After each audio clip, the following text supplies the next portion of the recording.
When you think about businesses that are selling through the roof, like Aloe or Allbirds, sure, you think about a great product, a cool brand, and great marketing. But an often overlooked secret is actually the businesses behind the business, making selling, and for shoppers, buying, simple. For millions of businesses, that business is Shopify. Nobody does online business better than Shopify. It's home of Shop Pay, the #1 checkout in the world. You can use it to boost conversions up to 50%, meaning way less carts going abandoned and way more sales going through to checkout. Sign up for your $1 per month trial period at shopify.com/income, all lowercase.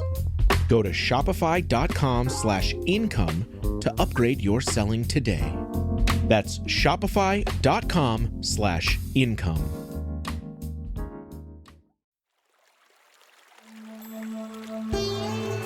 Hi everyone, I'm Deb Flashenberg. Welcome to Yoga, Birth, Babies, a podcast produced by Prenatal Yoga Center. We will be diving into everything prenatal yoga, birth, and baby related, hoping to inspire, educate, and empower you through your journey into motherhood. Thank you for listening. Hi, I'm Deb Flashenberg, and I'm your host of Yoga Birth Babies. And today we're continuing our series I'm calling From the Vault. This is a series where I'm pulling some of my favorite, most important podcasts back. They were done several years ago, and I felt they needed to resurface. So today's podcast is called Pregnancy and Parenting as a Millennial with Dr. Christine Sterling. So one thing I learned in preparation for this podcast was that millennials tend to have higher blood pressure during pregnancy than previous generations. So I wanted to understand, why does it seem that millennials are having a hard time parenting? So this podcast is for you. If you were born between 1981 and 1996, you are a millennial. And we also dip a little bit into the whole Gen Z thing as well. Now, full disclosure, I'm a proud Gen Xer. Yay, 80s movies and 80s music. But I do have a lot of millennial and Gen Z population in my community, and I want to better support them and understand what's going on. So some of the things we talk about in this conversation with Dr. Sterling and I, we talk about what she calls the millennial problem. What are the underlying causes of the millennial problem? And why are millennial and Gen Zers 2 times as likely to develop high blood pressure? And what is happening with them during their pregnancy? We talk about ways to decrease stress during pregnancy and ways to resolve some of the issues of the millennial problems and ways and tools to rebuild confidence. So I'm excited for you to hear this conversation. Let me tell you a little bit about Dr. Sterling. So Dr. Christine Sterling is a board-certified ObGyn and founder of Sterling Parents, a membership that provides the heartfelt support, expert advice, and timeless wisdom people deserve as they grow their families. After becoming a mother herself, she discovered firsthand how little support Western medicine offered to women moving through this life-altering transition of motherhood. Now, a mom on a mission dedicated to ensuring women get the maternal care and support they deserve, Dr. Sterling has developed a signature body, mind, and heart model of care, combining cutting-edge science and ancient wisdom through her years of patient care, thousands of birth, and long-standing meditation practice. It was a wonderful conversation. I am so excited for you to hear this. Now, before we get to my chat with Dr. Sterling, I always love to give updates about what's happening at Prenatal Yoga Center. So I'm going to send you over to our website, prenatalyogacenter.com. Over there, you can take a deep dive. We've got the basic stuff, what's on the schedule, our in-person, our online classes, our workshops, our on-demand library, all of that. But we also have a blog that I have been writing for, oh my gosh, it's like 16 years. So some of it is older, but still evidence-based, but there is so much information for you to dig into. I love researching. I love writing. So if you have a topic, I bet it is there in the blog. We also have, 7 or 8 years worth of podcast episodes there and free videos and a place that you can sign up for our weekly newsletter to get videos and tips each week and about what's happening at Prenatal Yoga Center. So head to our website, sign up, check out what's going on. And then I also wanted to ask you, our listener, a favor. If you can leave a rating and review for Yoga Birth Babies, these reviews are important. They help us grow, and I appreciate your time and effort doing so. So thank you. All right, I think that's enough about me. All right, let's take a super quick break. When we come back, please enjoy my conversation with Dr. Christine Sterling.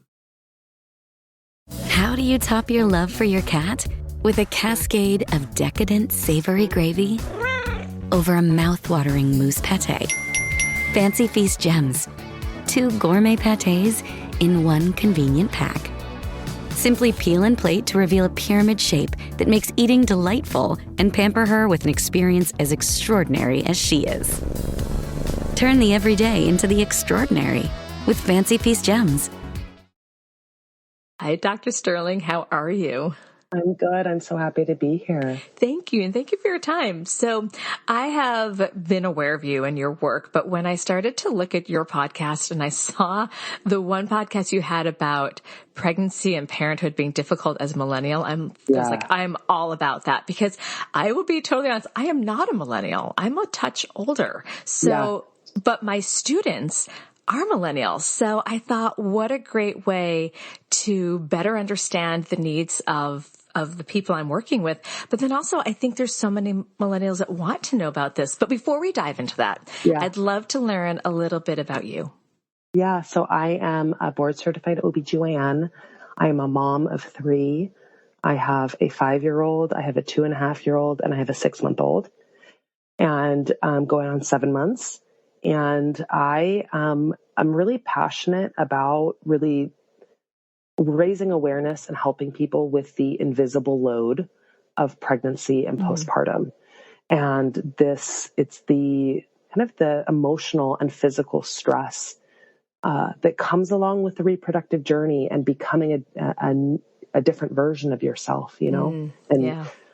So I found that my transition through pregnancy and postpartum and becoming a mom was quite challenging.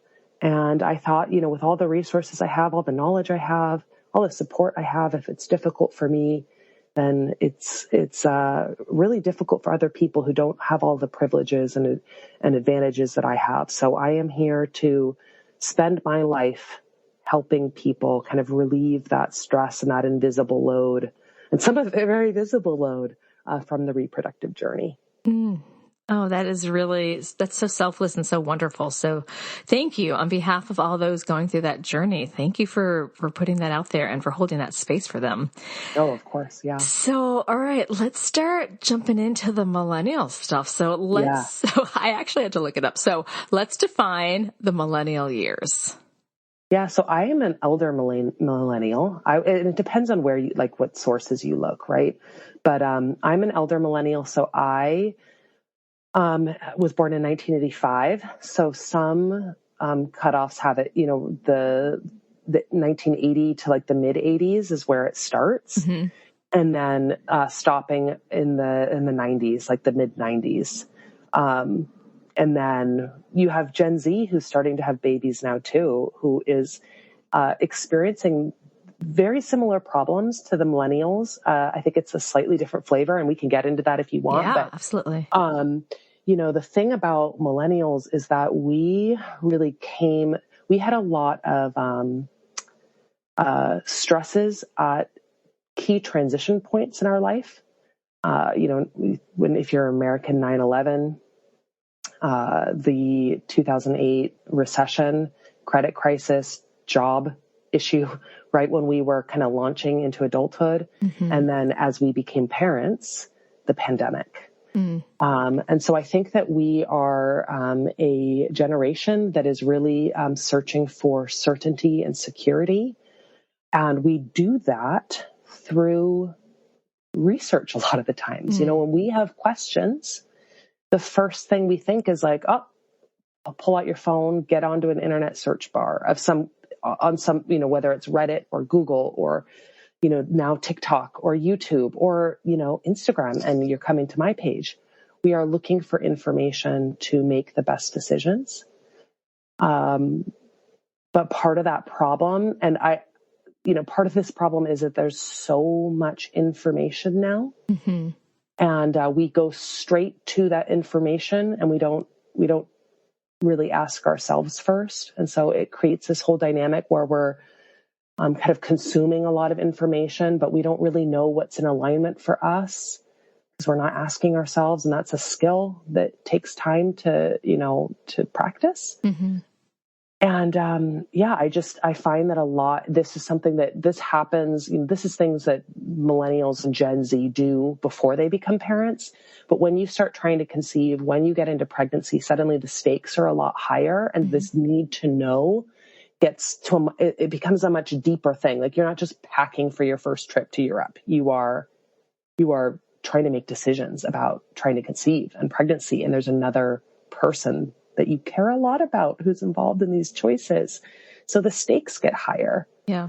And I just find that there's a lot of anxiety and worry and concern, and the information may actually be kind of compounding some of that stress. So, yeah. So I know that so when I was listening to your podcast, I believe that's what you call the millennial problem, which I want to dissect a little more, but I'm curious, as an elder millennial, how do you think being a millennial has personally impacted your pregnancy and parenting? Oh, I mean, it's very, I mean, I consider myself, when I see the memes about millennial, it's like spot on, I think for me, it is a deep desire to know that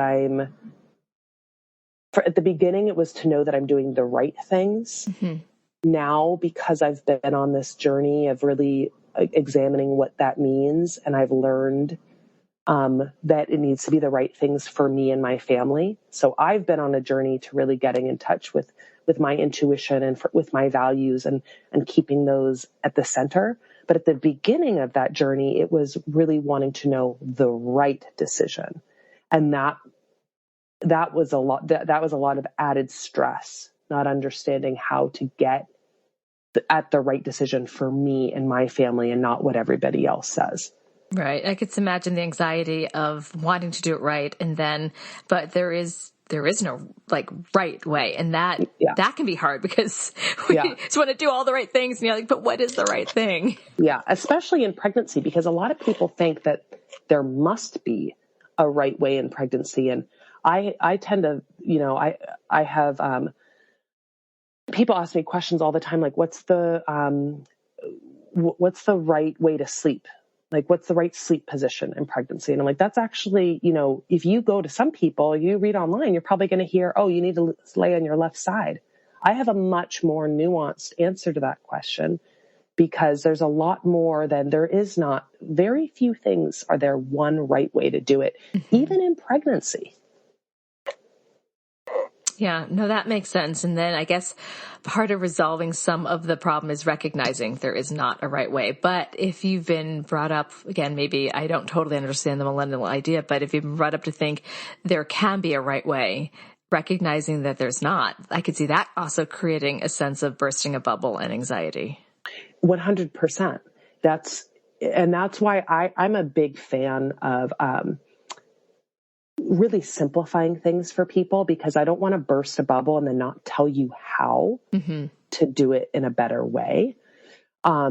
So when there is I think that there's a few right ways for you, but there may not be a right way in general. But I do believe that when we first go to experts, like if you're first, when you have a question about how you should do something or what you should do, if your first, step is to go search online, you're going to end up just consuming a lot of information. You're going to end up overwhelmed. So I think the first step is really to ask yourself and tap into that incredible central processing unit that is your brain, that has so much information personalized to you about you and your body. I encourage people, if you, instead of Googling, are headaches normal in pregnancy, to figure out if your headache is normal, like, ask yourself first, do I think that this headache is serious? ask yourself and get an idea. And you might think, I'm somebody who's kind of prone to headaches and I'm pregnant. So my sense is that this is probably just, I'm tired and I'm not drinking enough water, and pregnancy is a stress on my body.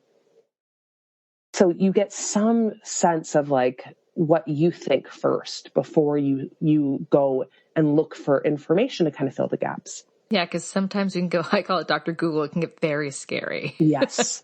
So, especially with pregnancy and trying to conceive and postpartum and all that. Absolutely. Stuff. So I know that in your podcast, you called this the millennial problem. You kind of touched on it, but can you expand a little bit more of all the nuances of that? And then how does that affect pregnancy and parenting?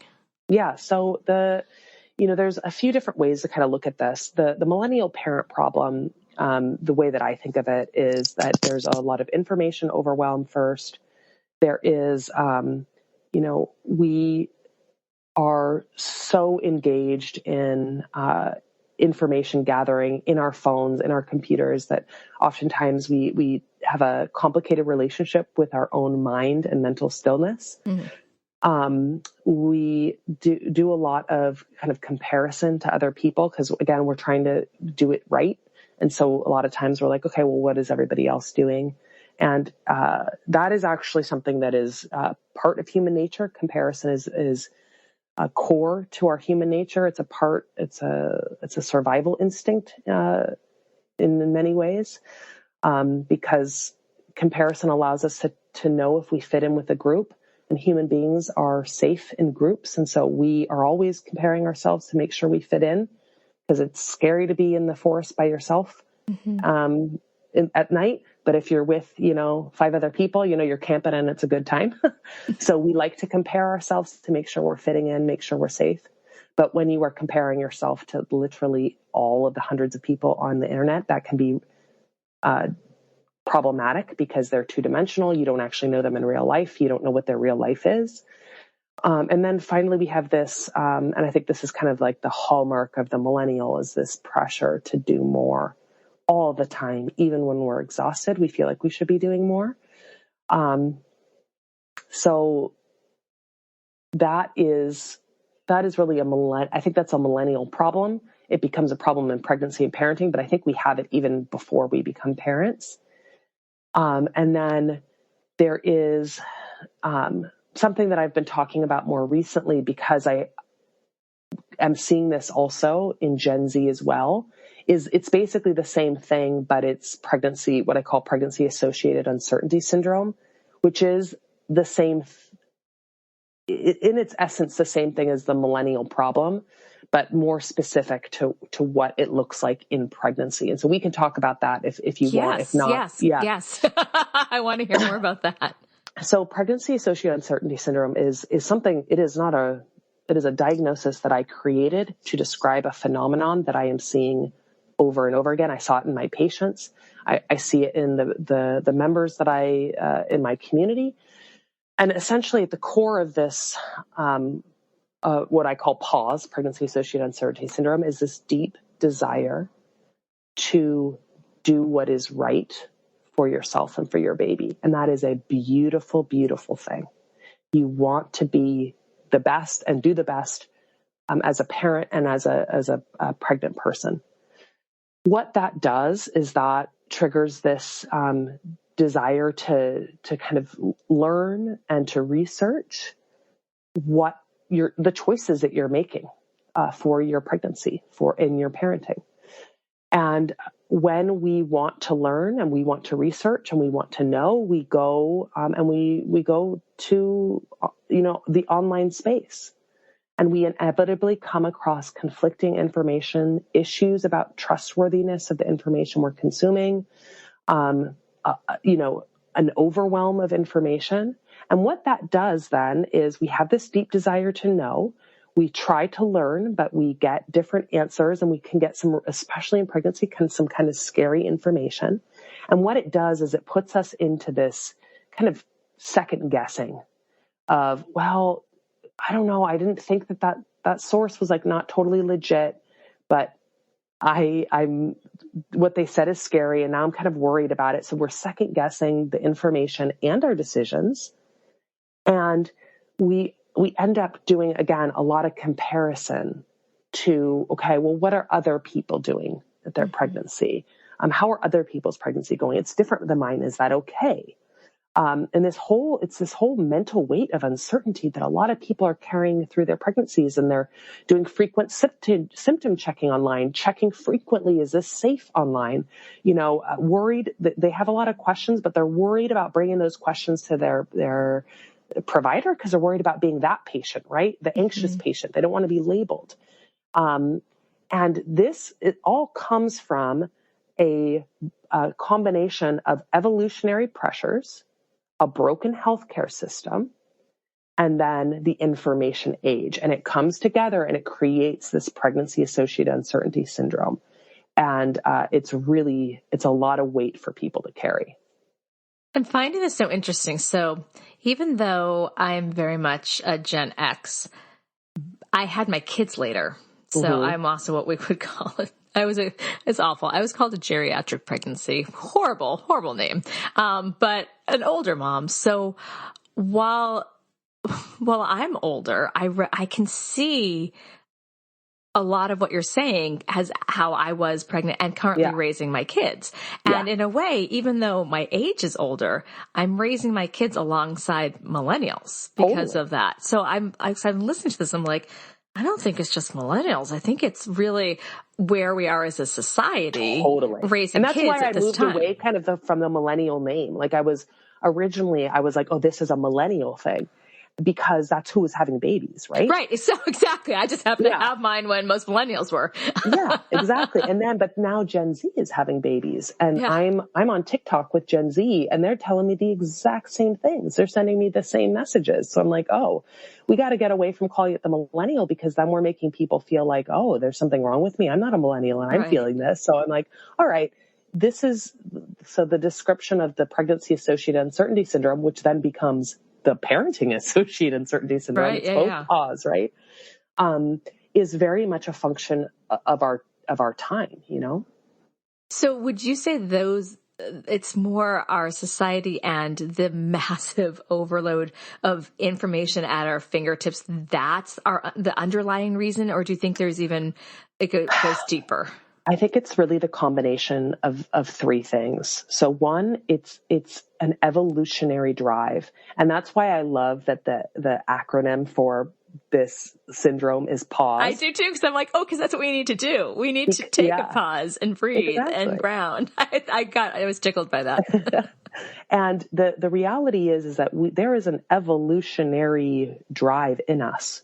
Anytime we are pregnant, we do anything. We eat something, we go for a run, we are upset. There's a pause in our brain that's like, is this okay? Right? And that's there for a reason. Like we want, back in the days of the saber-toothed tiger, like we wanted people to take that second sniff of the food to make sure it wasn't spoiled, right? Mm-hmm. You want to think a little bit, you want to think twice when you're pregnant, to make sure what you're doing is safe and good for you.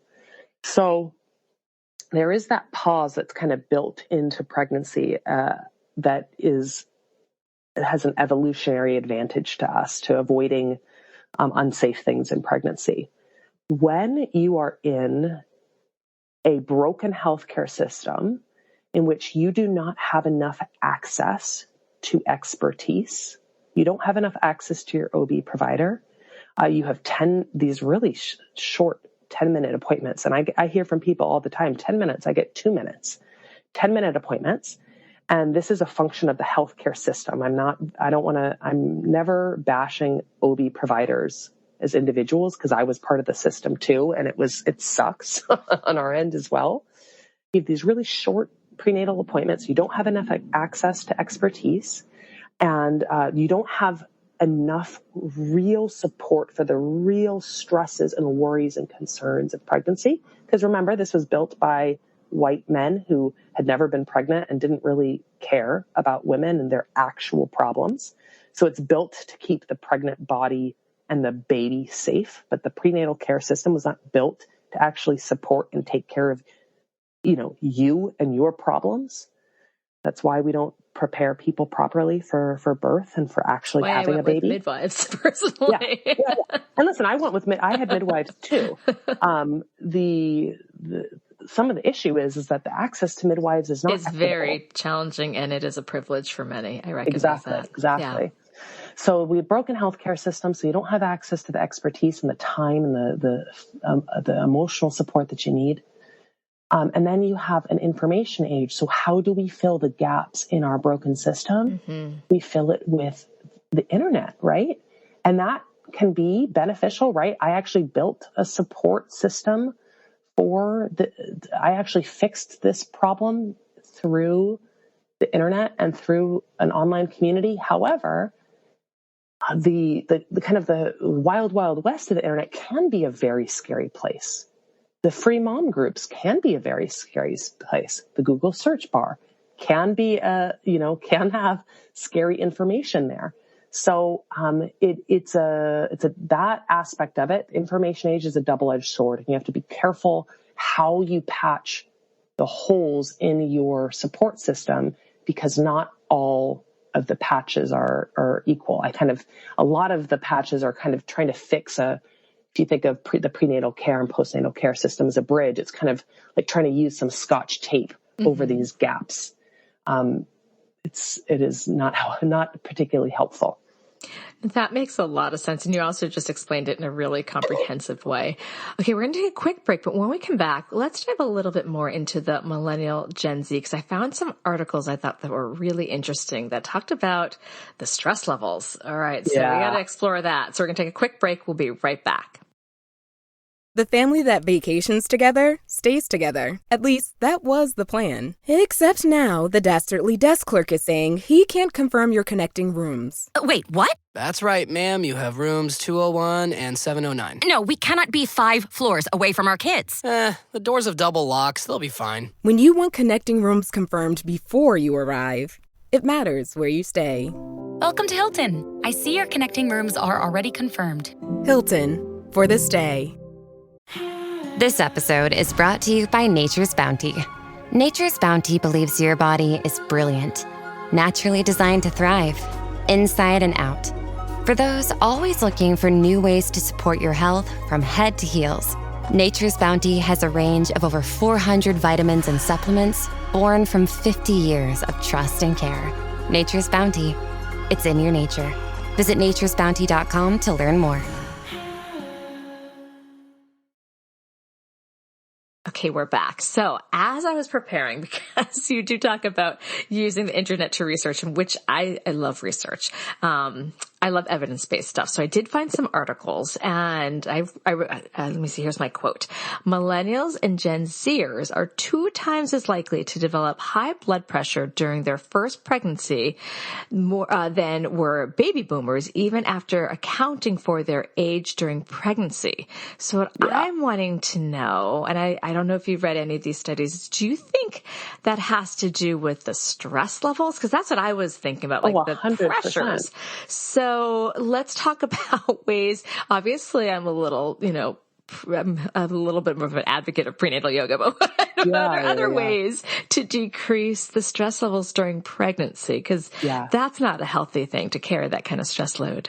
No, definitely not. So yes, not only do I think that blood pressure and stress in pregnancy are linked, we know that they are. We have good data that shows that stress in pregnancy, and the reality is that the research on this defines stress. Like, there's so many different ways that they define it. Some of it's self-reported. Some of it is just looking at high stress jobs like ObGyns. And, so natural disasters, that kind of thing, racism, being a subject of racism. So stress is kind of this big, huge umbrella term for a lot of different stuff. But yes, stress is linked to blood pressure disorders of pregnancy. It's linked to low birth weight, and it's linked to preterm birth. So it's a very serious problem, and it's something that gets me quite fired up, because I believe that the way that we currently provide pre- and postnatal care is actually exacerbating the stress in people's lives. So I think that just understanding that it is important to prioritize stress reduction the same way we talk about eating well in pregnancy. And, obviously it goes hand in hand with exercise. Exercise is challenging in pregnancy. I'm someone who's had very, very difficult pregnancies. So I always say, like, there's a lot of benefit to exercise. There's large chunks of all 3 of my pregnancies where that was not an option for me. It was not something I was able to engage in, but I still believe in the data and I still promote it, even though I don't want it. People should not feel guilty if they are unable to, be physically active. But one of the things that I think is really important about stress reduction is to understand that part of it is just part of the stress in life is unavoidable. Okay. So there's things like, we're both Jewish. So there's a lot of anti-Semitism now and always. So hearing about that, experiencing that, I had an incident where I experienced anti-Semitism in real life, in person myself recently. And I was like, wow, does that, there's not much I can do to avoid that. If you are a Black or brown, like you have stress in your life that I as a white person do not experience. So there's some of it that's unavoidable. And for the unavoidable stress in life, I say you really have to not carry the burden of, this stress is negatively impacting my pregnancy. It's like we have to release that and understand that as a human being, there are some sources of stress we have no control over. We don't want them. They come our way. The financial stress, a natural disaster, like we do not control these things. And thus we cannot carry the burden of the fact that they exist. And for that, engaging in evidence-based strategies to kind of process that stress, I think is really important. So you talked about yoga, mindfulness meditation. I have a community and membership for people who are moving through the reproductive journey. We have an entire mindfulness program for this reason. And physical exercise, therapy, all of that stuff to process the inevitable stress is really, really important. Mm-hmm. That's one side of the coin. And the other side of the coin is reducing the unnecessary sources of stress. And that really excites me, because when we can make that a priority in our lives, it not only benefits us from a health standpoint in pregnancy, it is a game changer for us as a parent, because we lived the stress in our lives is not new. I was stressed about college when I was in elementary school. I was thinking about college and scores and like all of that, right? Like it's an American thing, a lot of it, it's like we stress our kids from young ages, and like mm-hmm. we need to be the generation that says, no, I am not passing that kind of stress onto my children. And I see it already, my kid, I have a kindergartner, and I already see her taking on, kind of absorbing a lot of the stress from our society. And because I've been able to process my own release of a lot of stress and pressure and all of that, I'm like, oh girl, I can help you with this. Mm-hmm. I've done that myself. And now I can prevent you from absorbing that productivity stress and that, be the best you can be stress, So I think it's really, really powerful to learn stress reduction, both the inevitable and the unnecessary. I 100% agree. I'm absolutely about the mindfulness, about the stress tools, about what we pass on to our kids. I have many times had to catch myself going into my own stressful place of anxiety about grades, etc., mm-hmm, and not pass. Like I had to really step back. And my husband happens to be a therapist who's particularly good at being like, just take a pause. Not my strength. So yeah. It is something that for some, it is more in their DNA, and others for like myself, I have to really watch myself because I know we're passing on to our kids. Like they're already, I mean, this could be a whole nother conversation, what we're passing on as a society to our school age kids, but we don't need to keep adding that stress. So thank you for highlighting that. I really appreciate that. So you talked a little bit about confidence and anxiety. Mm-hmm. Can you go a little bit more into that? Because I do feel like there is that search for how am I going to trust myself and have the confidence instead of looking for outside validation. And we started to dip into that. Can you go a little more into that? Yeah. So this is really the reason why I believe I was put on this planet. And this is the message. Our children are our soulmates. And this is a belief that functions. So I actually do believe this. Like I believe that these souls have come into my life and I have come into theirs for a reason and for a purpose, and that we are perfectly matched together. My strengths, my weaknesses, their strengths, their weaknesses, who they are, who I am, are matched. And we are meant to be on this experience here on this earth together. But I don't think that you necessarily have to have that to me, that's a part of Judaism. That is part of my spiritual belief, but I don't think you actually even have to believe it from a spiritual perspective, but from a practical functional perspective, it functions. And this is how it functions. When I lean in to who I am, and when I'm in alignment with my values, when I am in alignment with my purpose and my passion and everything that makes me who I am, 100% unapologetically me, when I do that, I'm in alignment with them because they are my soulmates. And my job here on this planet is just to let them also be 100% unapologetically themselves. And I model that to them by being that myself. And so that is where I get away from the right answer, the anxiety of checking and whatever. There is a role for expertise. There is a role for evidence-based information.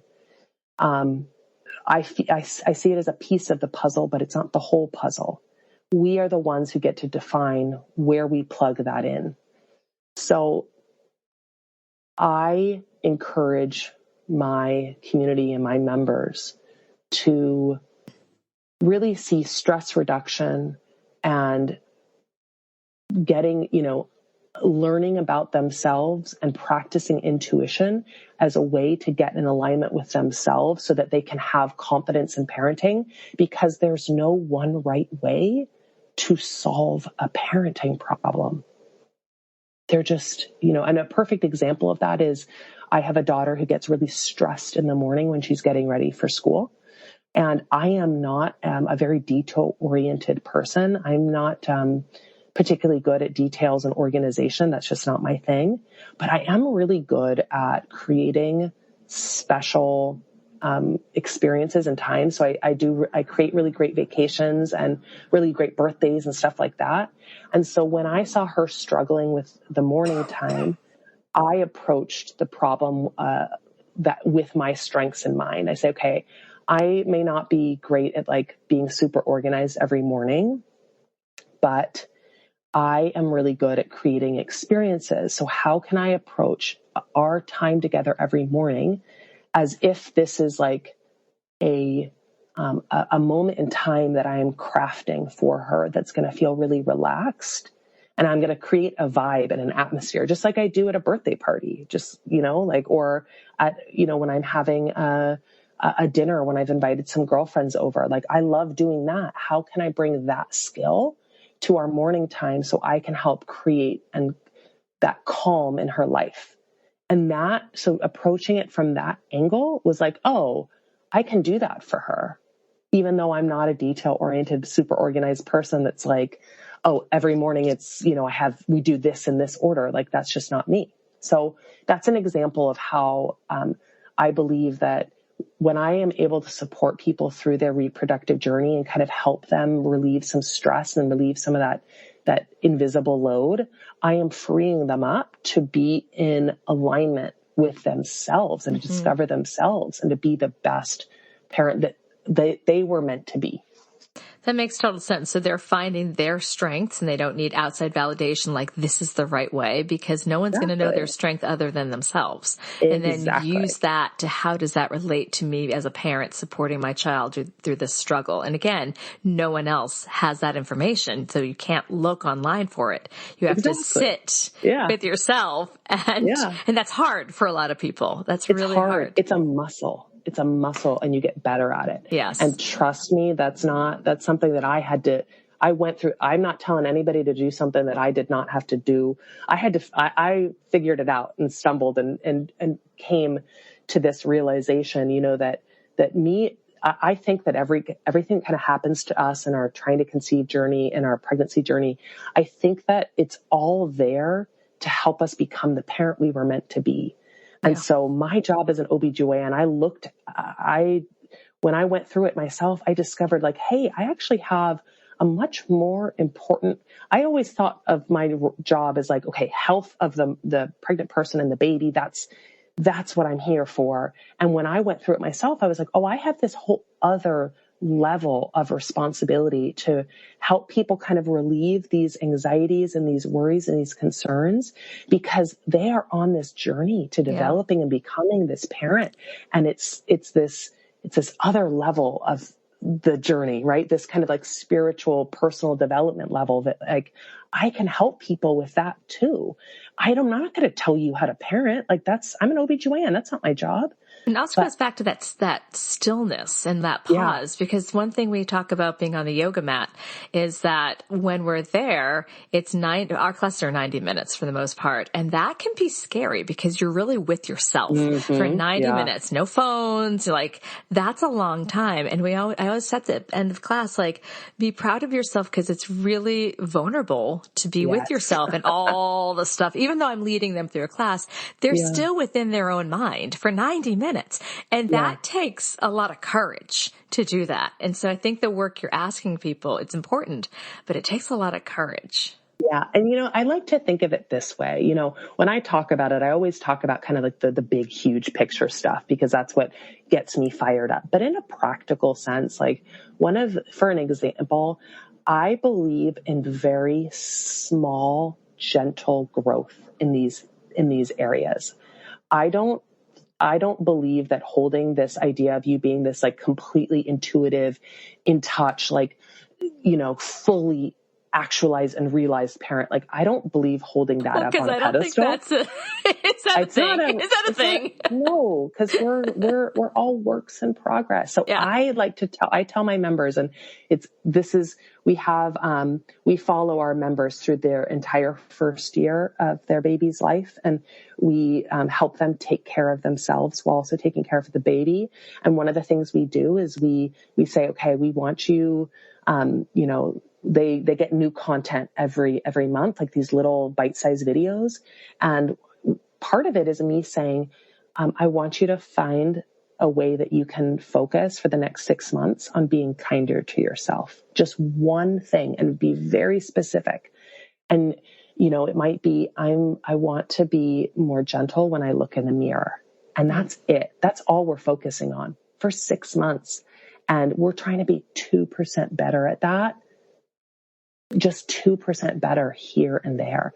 And I find that when I allow people to, when I set these really small, micro kind of goals, I guess you could say, these intentions, when I help people set these small micro intentions, that when we actually can focus on these small things, it really relieves a lot of stress. Like, you don't need to be perfect right now. You don't need to be the best parent in the world right now. Like, this is what your focus is, this small thing.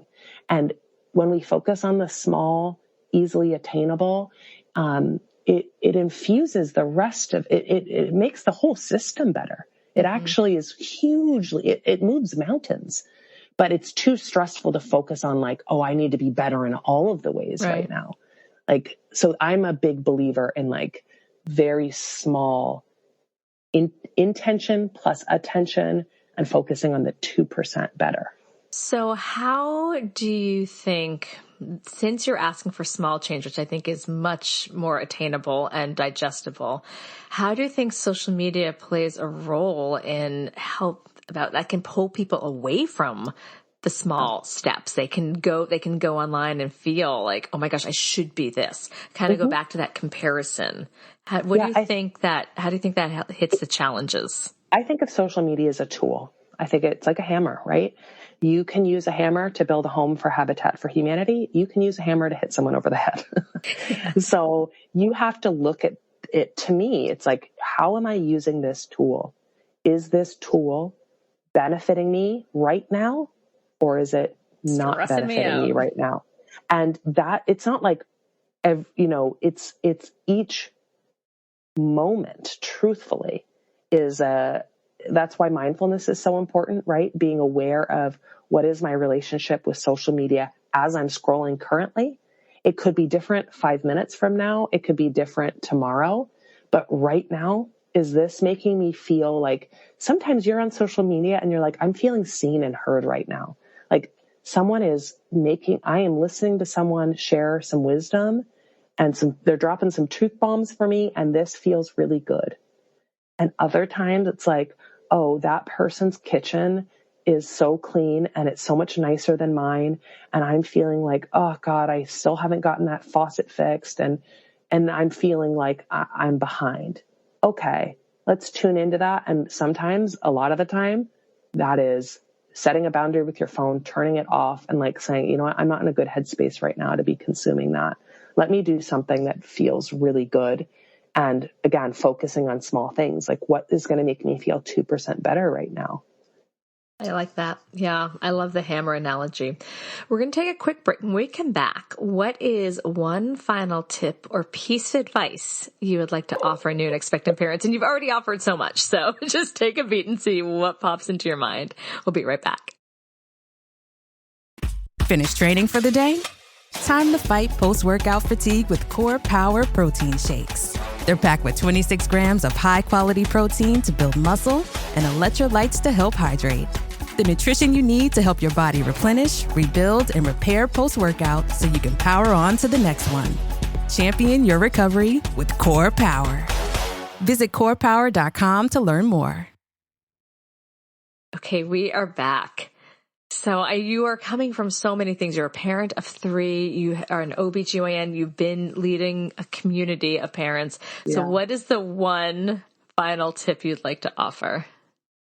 To be gentle with yourself. That is nice. Yeah, that to me, I have a lot of kind of phrases that I share with my community, because I think that they stick in people's brains a lot easier. And so they can kind of like mantras that you can come back to. So one of my mantras that I share with people, through their pregnancy is this reminder to be gentle with yourself. And I also have something I call the golden rule of pregnancy. And, the old golden rule is treat your neighbor like you would treat yourself. And I love that. That's, from the Torah. And, but I think that we actually sometimes treat struggle ourselves with the like opposite. We should treat our neighbor. Yeah. Yeah. Treat yourself like you would treat a friend. Yeah. Because sometimes we are the hardest on ourselves. And so that is something that I kind of weave through the support for my members is that golden rule. Remember, you are a friend to yourself. You can be a friend to yourself. So please treat yourself like you would treat a friend. That's beautiful. All right. Where can people find all the good work that you do? Yeah. So my community for people who are moving through the reproductive journey, most people join when they're trying to conceive or pregnant, though we provide a lot of support for postpartum. So, that's sterlingparents.com. And our members, we call each other Sterly Pearlies. So we are a really close-knit community. And they call each other Sterly Pearlies because the idea is that we are all kind of, we're in the process of being turned into pearls. Like we're taking the grit of life and we're turning ourselves into these Pearl parents. So yeah, we have the best community, and we have a database of, a database of resources and education for pregnancy and postpartum and all that stuff. And then I'm also on Instagram and TikTok, and my handle is the same on both of those platforms. It's at Dr. Sterling ObGyn. And that's where you can find me. And of course, I'll make sure all of that's on our show notes. I have so enjoyed chatting with you. Thank you so much. Oh, you're welcome. This was a pleasure. This has been an episode of Yoga Birth Babies, produced by Prenatal Yoga Center. You can catch us on Facebook, Twitter, Instagram, and Periscope. I'm Deb Flaschenberg. Thanks for listening.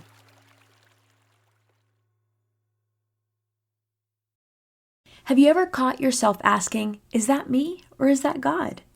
If so, you're not alone. I'm Rachel Grohl, host of the Hearing Jesus podcast, a daily show where we open up scripture together and learn what it really means to recognize God's voice in our lives.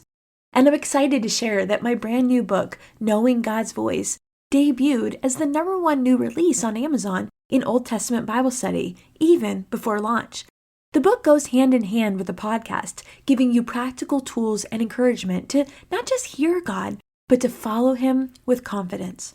So, whether you tune in each day or pick up a copy of the book, my prayer is the same, that you'll grow closer to God and know Him in a way that changes everything.